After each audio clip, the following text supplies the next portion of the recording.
sa ating mga prosecutor,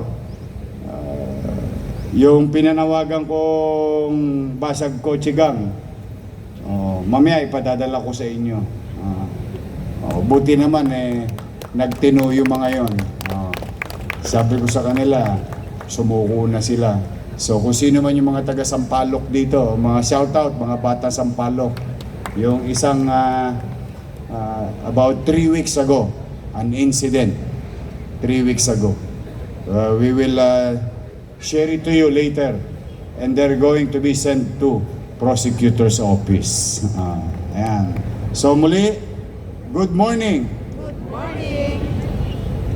Today, we embark with a new program of your city government of Manila, in line with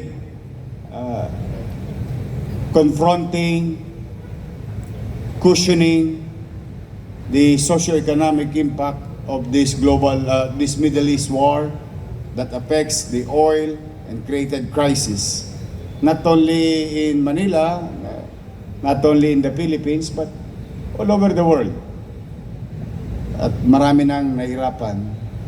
But your city government, after releasing an stimulant, or what we call economic stimulant, 3 weeks ago, releasing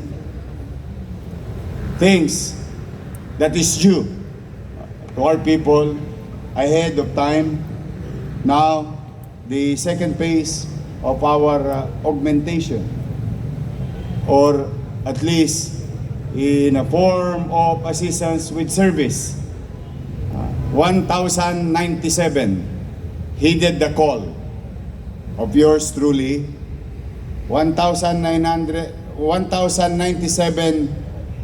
jeeps and drivers will serve the people of Manila and those people who comes in and out of Manila. I'm happy to inform you, sa Manila, libre ang pamasahe ngayon.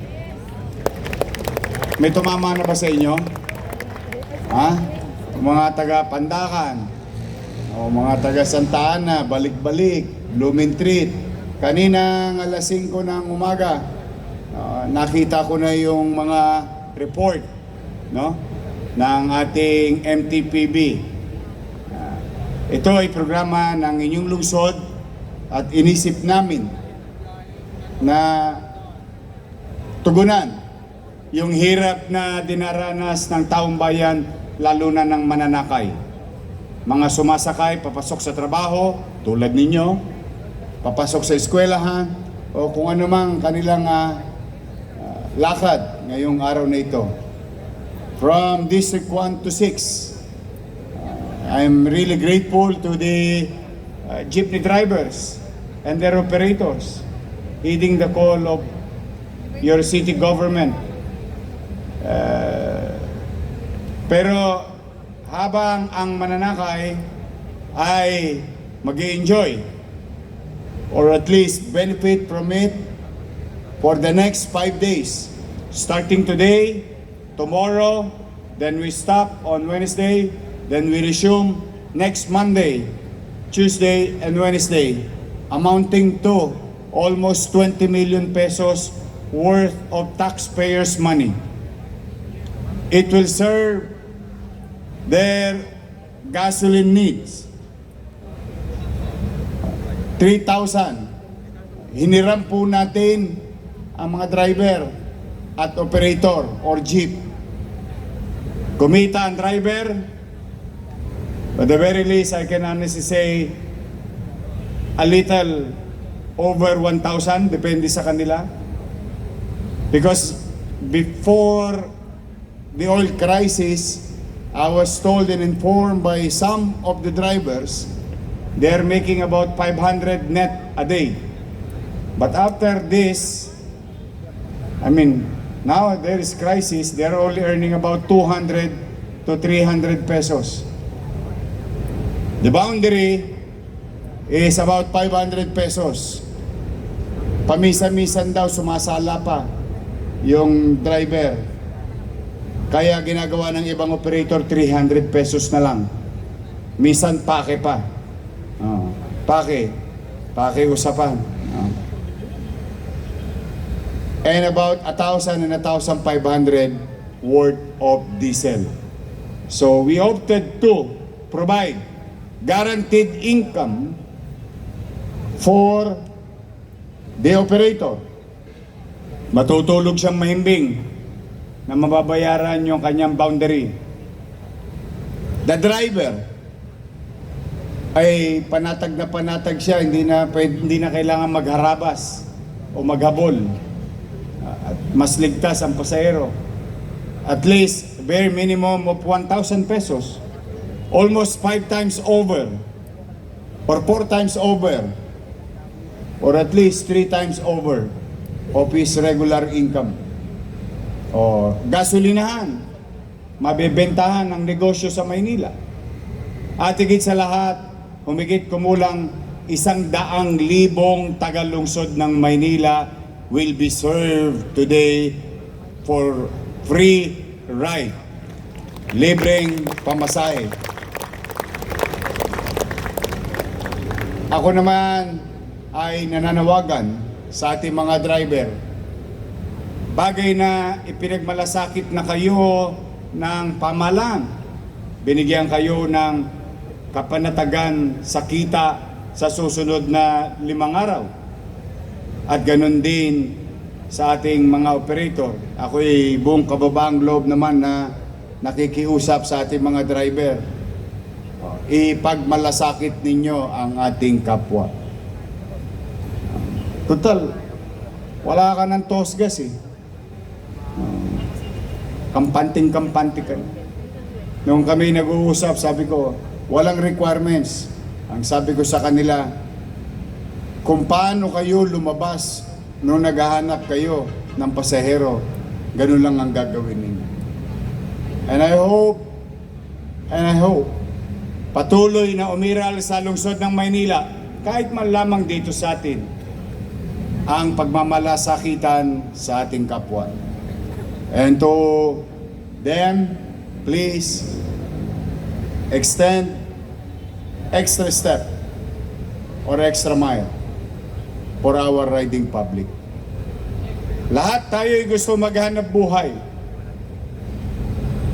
Mas mahirap tumayo sa loob ng SM department store ng maghapon. Uuwi ka na lang, nakatayo ka pa rin sa kalsada kasi wala kang masakyan. Papasok ka, kinakabahan ka kung naisubi mong pera, kakasya pa sa pamasahe at panchicha.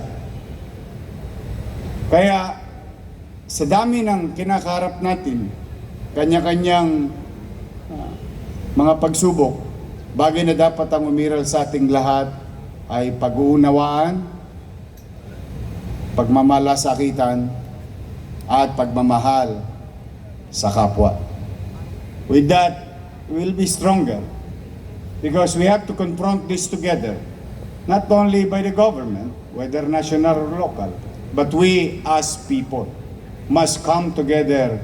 And I think, comparatively speaking, and if we put it in the right perspective, we are better than the pandemic level. At least kalalabas tayo. Walang threat sa kalusugan natin. May pagkakataon makapaghanap buhay pa. Bagamat mabigat ang buhay ngayon. Dala ng malapit na pong mag-retire ang peso. Kasi senior citizen na po siya ngayon. What more will happen in the coming days? So brace yourselves. Brace yourselves. We must come together. No? Kailangan natin. Pero,